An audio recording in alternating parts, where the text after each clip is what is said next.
Deer স্টুডেন্টরা, আসসালামু আলাইকুম। বরাবরের মতো আজও চলে এসেছি সাতক্ষীরা অনলাইন স্কুলে তোমাদের বায়োলজি ক্লাস নিয়ে। আমি নাজরিন আক্তার কেয়া, সহকারী শিক্ষক, কুমিরা বহুমুখী মাধ্যমিক বিদ্যালয়, তালা, সাতক্ষীরা। আজও আমি তোমাদের বায়োলজি ক্লাস নেব, তোমরা তো বুঝতেই পারছো। আমরা আজও সেই 13 অধ্যায় পড়বো। তো আজ আমি তোমাদের আজকেও কিছু ছোট ছোট কন্টেন্ট দিয়ে তোমাদের ক্লাসটা আমি শুরু করব। তো চলো সবাই তাহলে আজ শুরু করে দিই।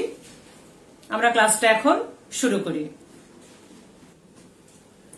তো তোমাদেরকে সবাইকে স্বাগতম আজকের এই বায়োলজি ক্লাসে। আমাদের গত দিনের পাঠ তো তোমরা দেখেছো, সেখানে আমরা বাস্তুতন্ত্র নিয়ে আলোচনা করেছিলাম, অর্থাৎ ইকোসিস্টেম নিয়ে আলোচনা করেছিলাম। ইকোসিস্টেমের বিভিন্ন বিষয় নিয়ে আলোচনা করেছিলাম। ইকোসিস্টেম কি, এর উপাদানগুলো কি কি কি কি নিয়ে গঠিত, এসব নিয়ে আলোচনা করেছিলাম। যে তোমাদের নিশ্চয়ই মনে আছে, তাই না? ইকোসিস্টেম কাকে বলে বলো তো? নিশ্চয়ই তোমরা পারবে। ইকোসিস্টেমটা কি? পৃথিবীর যে কোনো অঞ্চলে জীব ও জড়ের ভিতর যে একটা আন্তঃসম্পর্ক, তাকেই বলা হয় কি? ইকোসিস্টেম।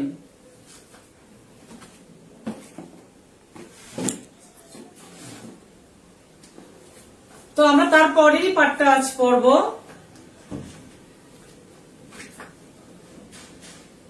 খেয়াল করো তাহলে, সুন্দর একেবারে সেই সবুজ সবুজ উদ্ভিদের এবং একটা ফুলের, শাপলা ফুল, এর শুভেচ্ছা জানাই তোমাদেরকে।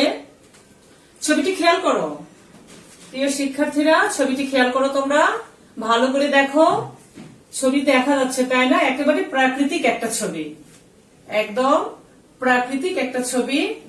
এটা কিসের ছবি বলো তো? সবাই পারবে, একটা ছোট্ট বাচ্চা দেখলে সেও পারবে এটা কিসের ছবি। পুকুরের ছবি, তাই না? নিশ্চয় এটা একটা পুকুরের ছবি। এই যে পুকুরের ছবি, এই ছবিতে, এই যে পুকুরের ছবি, এটা, এই ছবিতে জড় উপাদান অর্থাৎ জৈব এবং অজৈব পদার্থগুলো কি কি বলতে পারো তোমরা? আমার মনে হয় পারবে তোমরা, কারণ আগের দিন আমরা এই নিয়ে কিন্তু আলোচনা করে এসেছি। বাস্তুতন্ত্রে, ইকোসিস্টেমে আলোচনা করে এসেছি আমরা। বলতো এর ভেতরে জড় উপাদান অর্থাৎ এই যে জড়কে আমরা কয় রকম দেখেছিলাম? 2 রকম, একটা জৈব একটা অজৈব। তো এইখানে জৈব অজৈব উপাদানগুলো কি কি বলতো? আরেকটা ছবি দেখাই তোমাদের, তাহলে তোমাদের প্রশ্নের উত্তরটা দিতে আরো সহজ হবে। এই ছবিটা দেখলে তোমাদের প্রশ্নের উত্তরটা দিতে আরো সহজ হবে। বলতো তোমরা নিশ্চয়ই পারবে, তাই না? কিভাবে পারবে? যে এই যে ছবি দেখে দেখে বলবে এখানে কি কি জড় উপাদান আছে। এখানে পানি আছে, মাটি আছে, সূর্যালোক আছে, carbon die oxide, oxygen, calcium, এসব আছে, তাই না? এইগুলো হচ্ছে জৈব এবং অজৈব উপাদান। এই পরিবেশে জীব উপাদানগুলো কি কি বলতো? সুন্দর দেখা যাচ্ছে, একদম স্পষ্ট। আর আমরা মনে হয় জীব উপাদানগুলো ছবিটা দেখলে এক মুহূর্তের ভিতরেই বলতে পারবো কি কি আমাদের এর ভেতরে জীব উপাদান। এর ভেতরে জীব উপাদানগুলো হলো সজীব যে উপাদানগুলো, এইগুলো কি? দেখো, উদ্ভিদ এবং প্রাণী। এইগুলো কি? উদ্ভিদ এবং প্রাণী। তবে কি এখানে বাস্তুতন্ত্রের সকল উপাদান বিদ্যমান? তোমাদের কাছে কি মনে হয়? এখানে কি বাস্তুতন্ত্রের, অর্থাৎ এইখানে বাস্তুতন্ত্রের সকল উপাদান বিদ্যমান? হ্যাঁ, আমার মনে হয় তোমরা বলবে যে হ্যাঁ, এর ভিতরে বাস্তুতন্ত্রের সকল উপাদান বিদ্যমান। তাহলে বলো তো এই বাস্তুতন্ত্রের নাম কি? তোমরা বলতে পারবে নিশ্চয়। তারপরে আমরা দেখে নিই তোমরা যা বলেছো তার সাথে মিলে কিনা। দেখো তো,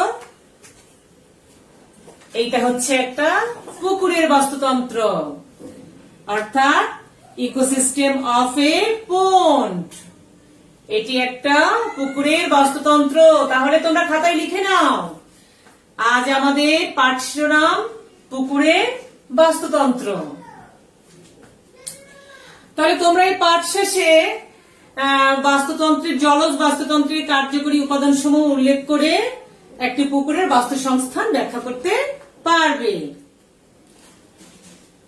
তো আসলে আমরা বললাম কি শিখন ফলে জলজ বাস্তুতন্ত্র, এই যে বাস্তুতন্ত্র আমরা কি বলেছিলাম আগের দিন, কি শিখেছিলাম, ইকোসিস্টেমটা কি, যে একটা পৃথিবীর একটা নির্দিষ্ট অঞ্চলে জীব এবং জড় উপাদানের ভেতরে, জড়ের ভেতরে যে একটা আন্তঃসম্পর্ক, যে মিথস্ক্রিয়া, তাকে কি বলে, ইকোসিস্টেম বলে। এই ইকোসিস্টেম আবার কিন্তু দুই রকমের হয়, একটা স্থলজ এবং আর একটা হচ্ছে জলজ।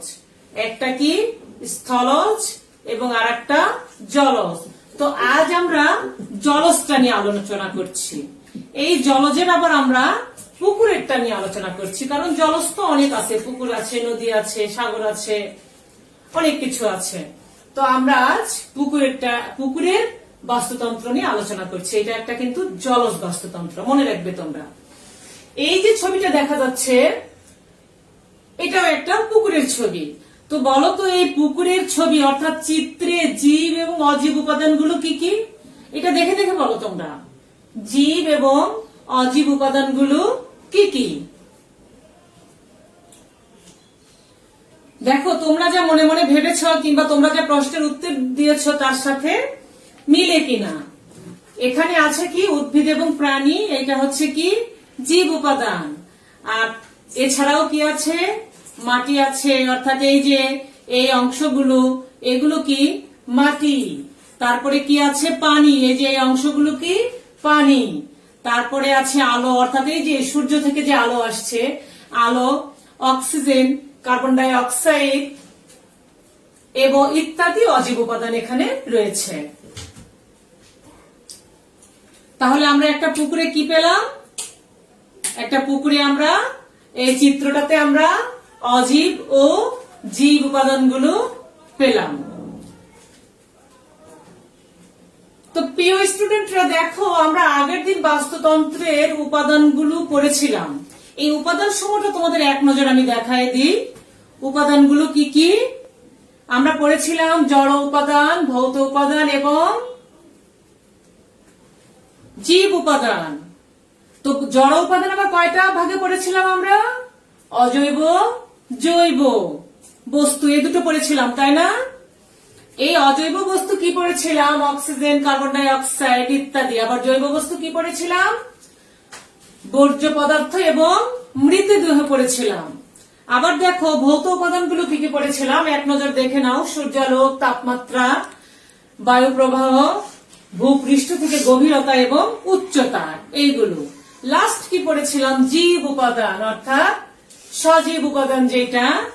এই উপাদান আবার কয়টা পড়েছিলাম আমরা, এর আবার ছোট ছোট উপাদানগুলো পড়েছিলাম। আমরা আগের দিন বলেছিলাম যে প্রধান তিনটা উপাদানের আবার ছোট ছোট উপাদান আছে, উৎপাদক, খাদক এবং বিয়োজক। খাদক আবার কয়টা দেখো, খাদক আবার কয় রকম, খাদক দেখো তৃণভোজী বা প্রথম স্তরের খাদক, মাংসাশী বা দ্বিতীয় স্তরের খাদক, তৃতীয় স্তরের খাদক বা সর্বোচ্চ খাদক। এইগুলো আমরা জেনেছিলাম আগের ক্লাসে।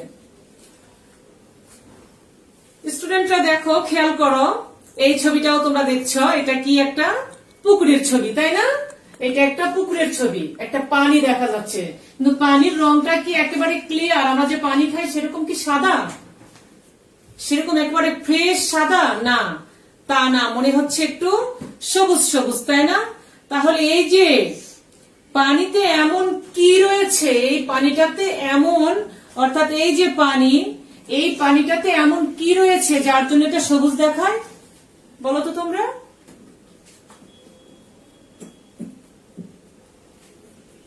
পানিতে এমন কি রয়েছে যার জন্য সবুজ দেখায়, নিশ্চয়ই তোমরা বলতে পারবে। ক্ষুদ্র ভাসমান উদ্ভিদ রয়েছে এই পানিতে, ক্ষুদ্র ভাসমান উদ্ভিদ রয়েছে এই পানিতে। অর্থাৎ ওই যে পানির সবুজ যে রংটা আমরা দেখতে পাচ্ছি, এইটা কি,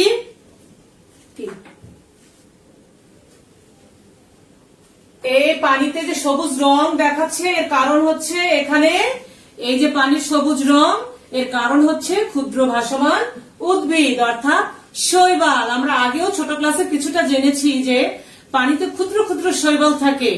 আর এই শৈবালের কারণে পানি, পুকুরের পানির রং কিরকম হয়ে যায়, সবুজ রকম হয়ে যায়, স্বচ্ছ রং আর থাকে না। কিন্তু এই যে ক্ষুদ্র ক্ষুদ্র যে শৈবাল এবং আরো কিছু অগভীর পানিতে আরো কিছু পানির রংটা সবুজ দেখায়। আর শুধু যে শৈবাল থাকে পানিতে তা কিন্তু নয়, পানিতে আরো কিছু ভাসমান উদ্ভিদও থাকে। এই যে পানিতে যে ছোট্ট ছোট্ট অর্থাৎ অতি ক্ষুদ্র, দেখো এই যে পাশের যে ছবিটা, এই ছবিটাকে কিন্তু একটা শৈবাল দেখানো হয়েছে, একটাই ক্ষুদ্র উদ্ভিদকে দেখানো হয়েছে। কত সুন্দর, তাই না? এরকম অনেক লক্ষ লক্ষ এখানে রয়েছে, যার কারণে এর রংটা সবুজ দেখায়। তো এই ছোট ছোট উদ্ভিদকে বলা হয় কি, ফাইটোপ্ল্যাঙ্কটন, অর্থাৎ উদ্ভিদ প্ল্যাঙ্কটন। প্ল্যাঙ্কটনটা কি আমাদের সেটা জানতে হবে। প্ল্যাঙ্কটনটা হচ্ছে পানিতে ভাসমান ছোট ছোট জীবকে বোঝায়, অতি ক্ষুদ্র ক্ষুদ্র জীবকে বোঝায়। প্ল্যাঙ্কটন হচ্ছে পানিতে ভাসমান ক্ষুদ্র ক্ষুদ্র জীবদের বোঝায়। এই প্ল্যাঙ্কটনটা দুই ধরনের আছে, একটা ফাইটোপ্ল্যাঙ্কটন আর একটা হচ্ছে জুপ্ল্যাঙ্কটন। অর্থাৎ ক্ষুদ্র ক্ষুদ্র উদ্ভিদকে বলা হয় ফাইটোপ্ল্যাঙ্কটন, আর ক্ষুদ্র ক্ষুদ্র প্রাণীদের বলা হয় জুপ্ল্যাঙ্কটন। তো এইগুলো কি? এইগুলো হচ্ছে ফাইটোপ্ল্যাঙ্কটন। এই যে ফাইটোপ্ল্যাঙ্কটন, এই ফাইটোপ্ল্যাঙ্কটনটা কিন্তু গুরুত্বপূর্ণ একটা ভূমিকা পালন করে। অর্থাৎ আমরা কি পড়েছি? আমরা পড়েছি যে জড় উপাদান, জীব উপাদান এবং ভৌত উপাদান। এই জীব উপাদানের ছোট ছোট উপাদানগুলো কি কি? উৎপাদক, খাদক এবং বিয়োজক। এই উৎপাদকটা নিয়ে কিন্তু আমরা এখন আলোচনা করছি, তাই না? তাহলে এই যে ফাইটোপ্ল্যাঙ্কটন, এইটা গুরুত্বপূর্ণ কাজ কি করে? এই নিজের খাদ্য নিজে তৈরি করে। কিভাবে তৈরি করে? সালোক সংশ্লেষণ প্রক্রিয়ায় নিজের খাদ্য নিজে তৈরি করে। এই জন্য একে বলা হয় কি, উৎপাদক। এই নিজের জন্য যে খাবারটা তৈরি করে নিজের জন্য ব্যবহার করে, আর বাকিটা শরীরে সঞ্চয় করে রেখে দেয়। আর একটা ছবি দেখা যাচ্ছে, দেখো এই যে ছবিগুলো দেখছো, এইগুলি কি তোমরা দেখেছো আগে? এর নাম কি বলতো? এইগুলো হচ্ছে ছোট ছোট প্রাণী। এইগুলো কি? ছোট ছোট প্রাণী। তাহলে আমি একটু আগে কি বললাম, যে ছোট ছোট প্রাণীকে কি বলবো? ক্ষুদ্র ক্ষুদ্র প্রাণীকে, পানিতে যেগুলো থাকে, পানিতে ভেসে থাকে, এই ক্ষুদ্র ক্ষুদ্র প্রাণীগুলোকে কি বলা হয়? দেখে দেখে বলো তোমরা। জুপ্ল্যাঙ্কটন বলে। পানিতে ভাসমান ক্ষুদ্র ক্ষুদ্র প্রাণীকে জুপ্ল্যাঙ্কটন বলা হয়। অনেক সুন্দর দেখতে, তাই না? দেখো অনেক সুন্দর একটা ছবি দেখা যাচ্ছে, তাই না? এই যে অনেক সুন্দর ছবি, কি সুন্দর সূর্য থেকে আলো আসছে, কার্বন ডাই অক্সাইড, অক্সিজেন যাওয়া আসা করছে, তারপর বায়ুমণ্ডল রয়েছে, একটু মেঘ আছে, এখানে কিছু উদ্ভিদ আছে, অর্থাৎ এই যে শাপলা, এখানে কিছু ঘাস জাতীয়, কচুরিপানা, টোপাপানা, সাপ, বক, তারপরে রুই মাছ, বড় মাছ, অনেক কিছু আছে, তাই না? সুন্দর একটা ছবি, একটা পুকুরে কত কিছু সুন্দর সুন্দর আছে। আসলে এইভাবে দেখলে অনেক সুন্দর লাগে। আর এমনিতেও পুকুর অনেক সৌন্দর্যের একটা বিষয়।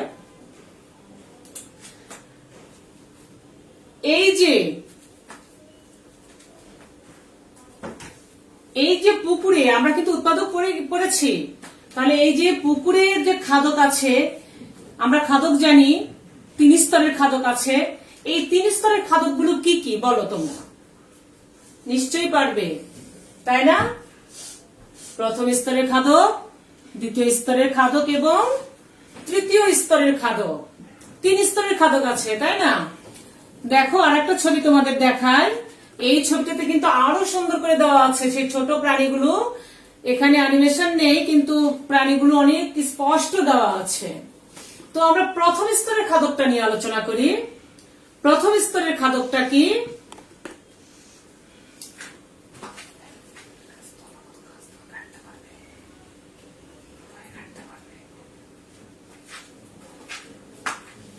তাহলে প্রথম স্তরের খাদক কোনগুলো?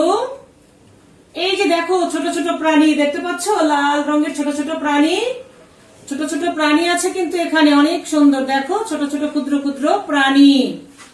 তাহলে নানা ধরনের ভাসমান ক্ষুদ্র ক্ষুদ্র পোকা থাকে পানিতে, এইগুলো কিন্তু সেই ভাসমান ক্ষুদ্র ক্ষুদ্র পোকা। এই যে এইগুলো দেখো একটু অস্পষ্ট। তারপরে এই যে মশার শোককীট, আবার নানা ধরনের ক্ষুদ্র ক্ষুদ্র প্রাণী, প্ল্যাংটন, জু প্ল্যাংটন, এইগুলো কি করে, এইগুলো পানিতে এই যে ছোট ছোট যে দেখো ছোট ছোট এখানে কিছু দেখানো হয়েছে আলাদা করে, আবার এখানে দেখানো হয়েছে এই যে এই ছোট ছোট উদ্ভিদগুলোকে, অর্থাৎ ভাসমান যে উদ্ভিদ, এই উদ্ভিদগুলোকে খাদ্য হিসেবে গ্রহণ করে। এগুলোকে কি করে, খাদ্য হিসেবে গ্রহণ করে। এই জন্য এই মশার শোককীট বলো, জু প্ল্যাংটন বলো, আর সেই ছোট ছোট পোকা বলো, এদেরকে বলা হয় প্রথম স্তরের খাদ্য। কারণ এরা সরাসরি উৎপাদককে খেয়ে জীবন ধারণ করে, উৎপাদককে ভক্ষণ করে জীবন ধারণ করে, এই জন্য এদের বলা হয় প্রথম স্তরের খাদ্য। তো নেক্সট কি ছিল আমাদের, দ্বিতীয় স্তরের খাদ্য। দ্বিতীয় স্তরের খাদ্য কোনগুলো, যে সব খাদকগুলো কি করে, ছোট মাছ, কিছু জলজ পতঙ্গ, ব্যাঙ। এই যে আবার আগের ছবিতে আমরা ফিরে আসলাম, এই যে দেখো এই যে ব্যাঙ, এখানে এই যে ব্যাঙটা দেখা যাচ্ছে, দেখো ব্যাঙ, এই ব্যাঙ। তারপরে ছোট মাছ, ছোট ছোট কিছু মাছ আছে রুই জাতীয়, অর্থাৎ ছোট যখন থাকে তখন এরা কি করে, এরা ওই যে প্রথম স্তরের খাদ্য, অর্থাৎ মশার শোককীট কিংবা ছোট ক্ষুদ্র ক্ষুদ্র প্রাণী কিংবা ছোট ছোট পোকা, এদেরকে খাদ্য হিসেবে গ্রহণ করে, ভক্ষণ করে বেঁচে থাকে। তাই এদেরকে বলা হয় কি, এদেরকে বলা হয় দ্বিতীয় স্তরের খাদক বা গৌণ খাদক। এরপরে নেক্সট কি ছিল আমাদের, তৃতীয় স্তরের খাদক বা সর্বোচ্চ খাদক। তৃতীয় স্তরের খাদক বা সর্বোচ্চ খাদক, যেসব খাদক অর্থাৎ ছোট মাছ, চিংড়ি, এরা কি করে, ওই দ্বিতীয় স্তরের খাদককে খেয়ে জীবন ধারণ করে। ওরা ওই দ্বিতীয় স্তরের খাদককে খেয়ে জীবন ধারণ করে, তাই তাদেরকে বলা হয় কি তৃতীয় স্তরের খাদক। আবার কিছু কিছু খাদক আছে, দেখো এই যে বোয়াল মাছ, তারপরে এই যে এই বোয়াল মাছ, এই যে বক, এইগুলো কি করে, এইগুলো আবার প্রায় সব রকমই খাবার খেয়ে বেঁচে থাকে, অর্থাৎ প্রথম স্তরে, দ্বিতীয় স্তরের সকল স্তরের খাদককে খেয়ে এরা জীবন ধারণ করে, এদেরকে ভক্ষণ করে। তাই এদেরকে তৃতীয় স্তর প্লাস সর্বোচ্চ খাদক বলা হয়। এদেরকে তৃতীয় স্তর এবং সর্বোচ্চ খাদক বলা হয়। এরপরে নেক্সট কি ছিল, বিয়োজক। বিয়োজকটা কি আমরা আগের দিনই পড়েছিলাম, ডিকম্পোজার। এরা কি, এরা এই যে পানিতে, এই যে পানি, এই পানিতে এদেরকে খালি চোখে দেখা যায় না, এই পানিতে এদের খালি চোখে দেখা যায় না, কিন্তু এদেরকে দেখিয়ে দেওয়া হয়েছে, দেখো সুন্দর করে পাশে, এটা আসলে কি মাইক্রোস্কোপের নিচে রাখা একটা ছবি, অর্থাৎ এরা আণুবীক্ষণিক। এরা কি, এরা আণুবীক্ষণিক। এদেরকে অর্থাৎ এগুলো কি আণুবীক্ষণিক জীবগুলো কি মনে পড়ছে, তোমাদের 7-এ পড়ে আসছিলে, ব্যাকটেরিয়া, ছত্রাক, যারা পুকুরের পানিতে ভাসমান অবস্থায় কিংবা পুকুরের পানির নিচে কাদায় বসবাস করে, এদেরকেই বলা হয় কি বিয়োজক। এদেরকেই বলা হয় বিয়োজক। কিন্তু কেন বলা হয় বিয়োজক,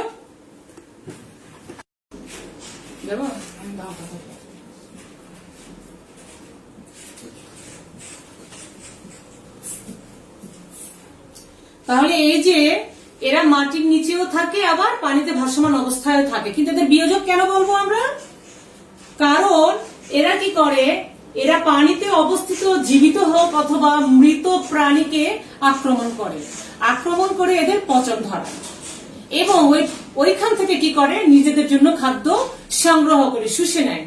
আর বিনিময়ে কি হয়, যে প্রাণীটাকে অ্যাটাক করলো, এই প্রাণীটা, এই মৃত এর দেহটা গলে গেল, মানে পচে গেল, একেবারে পচতে পচতে একসময় কি হবে, ওই মাটির সাথে মিশে যাবে, জীবের মাটির সাথে ওই পুকুরের পানির নিচে মিশে যাবে। এবং শুধু যে মিশে যাবে তা কিন্তু নয়, এইটা আবার কি হবে, এই যে এই বিয়োজক দ্বারা যখন এর পচন শুরু হবে, তখন বিয়োজক দ্বারা জৈব এবং, অর্থাৎ এই যে দেখো জৈব এবং অজৈব দ্রব্যাদিতে রূপান্তরিত হবে, অর্থাৎ রাসায়নিক পদার্থে রূপান্তরিত হবে। এবং এই রাসায়নিক পদার্থ কি হবে, এই রাসায়নিক পদার্থ জীব উৎপাদকের আবার ব্যবহার উপযোগী হবে। ওই রাসায়নিক পদার্থগুলো অর্থাৎ ওই জৈব এবং অজৈব পদার্থগুলো উৎপাদকের আবার ব্যবহার উপযোগী হবে। অর্থাৎ এ কি করলো, পরিবর্তন ঘটালো। এই জন্য একে বলা হয় বিয়োজক, ডিকম্পোজার বা পরিবর্তককারী। তো এই ছিল আমাদের একটা পুকুরের বাস্তুতন্ত্র। আজকে আমরা এই পর্যন্তই পড়ব। তোমাদের ছোট ছোট কিছু প্রশ্ন করি, দেখো চলে এসেছে স্ক্রিনে। বলো তো 1 নম্বর প্রশ্নের উত্তর দাও তো। নিচের কোন খাদ্য শৃঙ্খলটি একটা পুকুরে দেখা যায়? ফাইটোপ্ল্যাঙ্কটন, ছোট মাছ, জুপ্ল্যাঙ্কটন, শামুক, মাছ, ক্ষুদিপানা। ফাইটোপ্ল্যাঙ্কটন, জুপ্ল্যাঙ্কটন, রুই মাছ, নাকি ঘাস, কচ্ছপ এবং ছোট মাছ? নিশ্চয়ই তোমরা পারবে, তাই না? হ্যাঁ, গ দাগে হবে ফাইটোপ্ল্যাঙ্কটন, জুপ্ল্যাঙ্কটন এবং রুই মাছ। নেক্সট দেখো, ফাইটোপ্ল্যাঙ্কটন কি? আমরা একটু আগেই পড়লাম ফাইটোপ্ল্যাঙ্কটন কি, তোমরা নিশ্চয়ই পারবে। উদ্ভিদ, পুকুরে ভাসমান ছোট ছোট উদ্ভিদকে, ক্ষুদ্র ক্ষুদ্র উদ্ভিদকে ফাইটোপ্ল্যাঙ্কটন বলে। তো তোমাদের বাড়ির কাজটা লিখে নাও। এটা তোমাদের বাড়ির কাজ। বাড়ির কাজটা কি? পুকুরের বাস্তুতন্ত্রের একটি মডেল আঁকো। পুকুরের বাস্তুতন্ত্রের একটি মডেল আঁকো। লিখে নাও, তোমরা দ্রুত লিখে নাও। পুকুরের বাস্তুতন্ত্রের একটি মডেল আঁকো। তো ঠিক আছে, আর এই ক্লাসটা এ পর্যন্তই। আমি তোমাদের যে শ্বাসক্রিয়ার গ্যাসীয় বিনিময়ের যে অধ্যায়টা পড়িয়েছিলাম, শ্বাসক্রিয়া, তার কার্বন ডাই অক্সাইড ত্যাগটা পড়িয়েছিলাম, কিন্তু মানে কারো একটু বুঝতে অসুবিধা হয়েছে, ওইটুকু আজকে একটু তোমাদের পড়াই দেব। তো আমরা ওইখানে যাই, তারপরে আমরা ক্লাস শেষ করব। তো প্রিয় শিক্ষার্থীরা, তোমরাও খেয়াল, তোমরা যারা এটা দেখতে চেয়েছিলে তাদের জন্য, সকলের জন্যই। তো আগের দিন আমি পড়িয়েছিলাম কি গ্যাসীয় বিনিময়, 2টো ক্লাস আগে হয়তো। যা হোক, এই যে গ্যাসীয় বিনিময়, এই গ্যাসীয় বিনিময়টা আমি বলেছিলাম 2 ভাবে হয়। একটা হচ্ছে অক্সিজেন শোষণ, আর একটা হচ্ছে কার্বন ডাই অক্সাইড ত্যাগ। একটা বলেছিলাম অক্সিজেন শোষণ এবং কার্বন ডাই অক্সাইড ত্যাগ। অক্সিজেন শোষণটা বুঝতে পেরেছো, কেউ কেউ কার্বন ডাই অক্সাইড ত্যাগটা একটু জানতে চেয়েছো, সেটাই আমি জানাবো আজকে। তো কার্বন ডাই অক্সাইড ত্যাগ জানতে গেলে আমাকে অক্সিজেনটা আরেকবার জেনে নিতে হবে। এই যে অক্সিজেনটা আমি শোষণ করছি, মনে করো আমি অক্সিজেন শোষণ করছি, তুমি করছো, আমরা তো মানুষরা করছি, মানব। তাহলে এই অক্সিজেন শোষণ করার পর কি হচ্ছে, এই যে ফুসফুসের যে বায়ুথলি, অর্থাৎ এই যে একটা ফুসফুস, এই ফুসফুসের যে বায়ুথলি বা অ্যালভিউলি বলা হয় একে, এর এবং রক্তের যে চাপ, এর এবং এই রক্তের, এর ভেতরে মনে করো রক্ত, এই রক্তের চাপ, এই দুটো পার্থক্যের জন্য কি হয়, অক্সিজেনটা, অর্থাৎ আমি কি গ্রহণ করলাম, অক্সিজেন গ্রহণ করলাম, এই অক্সিজেনটা ব্যাপন প্রক্রিয়ায় রক্তে প্রবেশ করে। তো ফুসফুস থেকে ধমনীতে রক্তের যে অক্সিজেন প্রবেশ হয়, প্রবেশ করার পরে কি হয়, এ 2 ভাবে পরিবাহিত হয়। একটা হচ্ছে রক্তরসের মাধ্যমে কিছু অংশ, আর একটা হচ্ছে লোহিত কণিকার মাধ্যমে। তো লোহিত কণিকার মধ্য দিয়ে যখন যায়, তখন কি হয়, এটা রক্তে, লোহিত রক্তকণিকার ভেতরে এক ধরনের যৌগ আছে, তোমরা জানো, হিমোগ্লোবিন নামক এক ধরনের পদার্থ আছে। এর যে লৌহ আছে, এই অংশের সাথে মিশে একটা অস্থায়ী যৌগ গঠন করে। এই অস্থায়ী যৌগটা কি? অস্থায়ী যৌগটা হচ্ছে অক্সি হিমোগ্লোবিন। এই অক্সি হিমোগ্লোবিনটা আবার কি, এই অক্সি হিমোগ্লোবিন থেকে অক্সিজেনটা সহজেই বিচ্ছিন্ন হয়ে যেতে পারে। এই জন্য একে বলা হয় কি, অস্থায়ী যৌগ। অর্থাৎ যেহেতু ইচ্ছে মতোই বিচ্ছিন্ন হতে পারে। তো রক্ত যখন কৈশিক নালীতে পৌঁছাবে, মনে করো এই রক্তটা, এটা হচ্ছে কৈশিক নালী, এইটা হচ্ছে কৈশিক নালী। এই রক্ত যখন কৌশিক নালীতে পৌঁছাবে, পৌঁছানোর পর কি হবে, অক্সিজেনটা এখান থেকে পৃথক হয়ে যাবে। রক্ত যখন কৈশিক নালীতে পৌঁছানোর পর এই রক্তের ভেতর থেকে অক্সিজেনটা আলাদা হয়ে যাবে। আলাদা হওয়ার পর কি হবে, প্রথমেই ও তো ছিল কোথায়, অক্সি হিমোগ্লোবিন রূপে, কিন্তু লোহিত রক্তকণিকার ভেতরে আছে। এই লোহিত রক্তকণিকার আবরণ এবং পরে কৈশিক নালীর প্রাচীর ভেদ করবে। অর্থাৎ রক্ত, এই রক্ত রসটা কিন্তু এখানে দরকার নেই। এই যে লোহিত রক্তকণিকা অর্থাৎ এই যে কৈশিক নালী, এই কৈশিক নালীতে অক্সিজেন যুক্ত রক্তটা কি হলো, এই কৈশিক নালীতে এর আবরণটা ভেদ করলো। অর্থাৎ প্রথমে কি হবে, প্রথমে আমি মনে করি প্রথমে হচ্ছে এইটা একটা, এই ছোট্ট এটা হচ্ছে লোহিত রক্তকণিকা, এর আবরণটা ভেদ করে এটা হচ্ছে কৈশিক নালী, এর আবরণ ভেদ করলো। ভেদ করে কোথায় যাবে, লসিকাতে যাবে। এই আবরণটা ভেদ করে লসিকাতে যাবে, ওর কিন্তু যেতে হবে, ও পরিবাহিত হচ্ছে, পরিবহন হচ্ছে, সঞ্চালিত হচ্ছে। তাহলে এ ভেদ করে কি হবে, প্রথমে এই এই লোহিত রক্তকণিকার প্রাচীর ভেদ করে চলে আসলো, তারপরে কৈশিক নালী প্রাচীর ভেদ করে লসিকাতে আসলো। এরপরে কি হবে, এই লসিকার প্রাচীর আবার ভেদ করবে, ভেদ করে কোষ আবরণীর এই প্রাচীরের কাছে চলে আসবে, এসে এই কোষ আবরণীর প্রাচীর ভেদ করে কোষের ভেতর ঢুকে পড়বে, কোষের ভেতরে চলে যাবে, পৌঁছে যাবে, এবং এই কোষ থেকে এইভাবেই রক্তটা দেহে পরিবাহিত হয়। আমাদের প্রধান যে টপিকসটা আজকে ছিল কি, কার্বন ডাই অক্সাইড ত্যাগ। কার্বন ডাই অক্সাইড কিন্তু আমরা ত্যাগ করি, আমরা সকলেই জানি যে আমরা অক্সিজেন গ্রহণ করি এবং কার্বন ডাই অক্সাইড ত্যাগ করি। তাহলে কার্বন ডাই অক্সাইড ত্যাগ করব কিভাবে, কার্বন ডাই অক্সাইড আসছে কোথা থেকে, কার্বন ডাই অক্সাইড কি হয়, খাদ্য জারণ বিক্রিয়ার মাধ্যমে আমাদের দেহে তৈরি হয়। জারণ বিক্রিয়ার ফলে কার্বন ডাই অক্সাইড তৈরি হয়, কোথায় গেল, এই যে কোষে, এইখানে এই কার্বন ডাই অক্সাইড এইখানে আছে, মনে করো কার্বন ডাই অক্সাইড এখন কোষে আছে, এই মুহূর্তে কোষে আছে।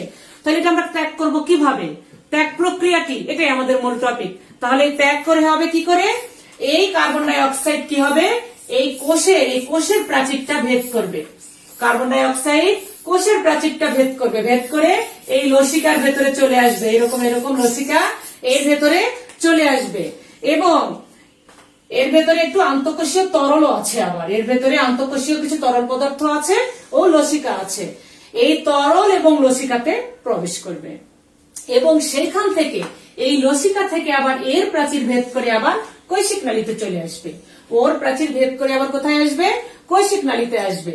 এরপরে কৈশিক নালীর প্রাচীরটা ভেদ করে রক্তরসে চলে আসবে, এও আবার রক্তরসে চলে আসবে। এই রক্তরসে যখন প্রবেশ করলো তখনই আবার একটু নিজের রূপটা একটু চেঞ্জ করে নেবে, কিভাবে চেঞ্জ করবে, এটা প্রধানত অর্থাৎ কার্বন ডাই অক্সাইড প্রধানত কি হবে, সোডিয়াম বাইকার্বনেট, এই যে সোডিয়াম বাইকার্বনেট রূপে রক্তরসের মাধ্যমে, সোডিয়াম বাইকার্বনেট রূপে এই রক্তরসে, এবং পটাশিয়াম বাইকার্বনেট রূপে এই লোহিত কণিকায় প্রবেশ করবে। সোডিয়াম বাইকার্বনেট রূপে রক্তরসে এবং পটাশিয়াম বাইকার্বনেট রূপে এই রক্তকণিকা দিয়ে পরিবাহিত হয়ে কোথায় আসবে, এই ফুসফুসে চলে আসবে, অর্থাৎ ফুসফুসীয় ধমনী দিয়ে এই ফুসফুসে চলে আসবে।